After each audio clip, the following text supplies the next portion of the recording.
if you look at the numbers, if you just look at the money supply, loan supply, if you look at the social security, the totals, they call that social financing.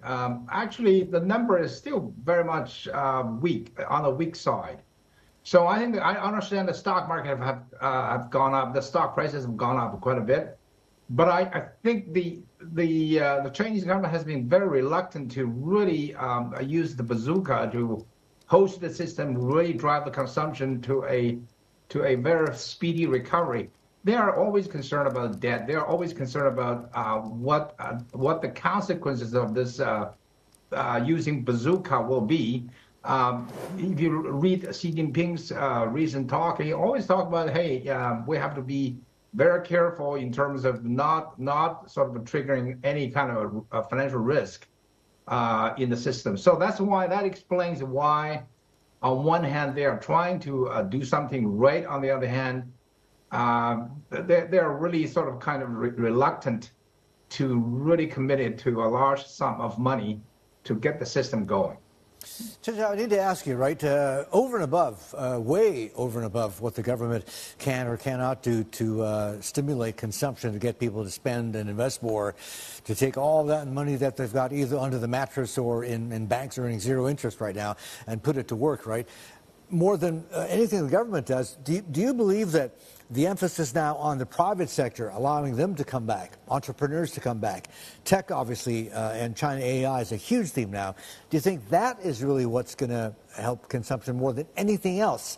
Because, you know, with the AI boom right now, that is likely to create tons of startups, tons of jobs, and exactly the kinds of jobs that a lot of these college age Chinese or kids who are just getting out of college would want to take up. I mean, they probably much prefer to work for a tech startup, AI tech startup, than they would, I don't know, digging trenches or working on a road crew.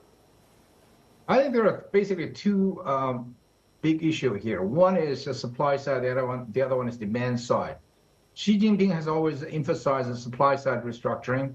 And actually, the Chinese supply side is very, very efficient. As you can see, no matter whether it's EV or AI or manufacturing or exports, they are super competitive and super efficient. So I think the Chinese government has been pushing the wrong button. You don't need supply side restructuring. The supply side is being fine. What they need is demand side management. Think about the Chinese economy. We've got such a high savings rate.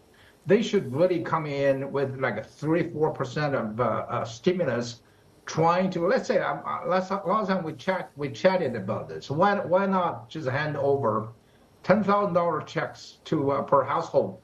Spend it by the end of this year, or you will lose it. Some big sum of money, just hand it over, just like what United States did during the pandemic. Of course, right now it's not a pandemic; it's not in crisis. But I'm saying there is a lot of ways to get the spending, get the consumption going. And the Chinese government is very reluctant to do that because they're concerned about piling up of domestic debt.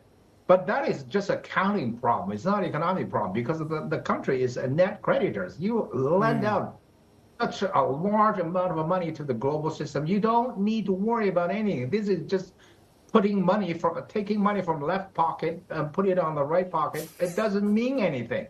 What it means is that basically you transfer the savings to the hands of consumer and force them to spend.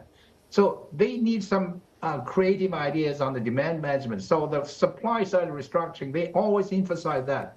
That is the wrong emphasis. That is the wrong button. You don't need to push that button.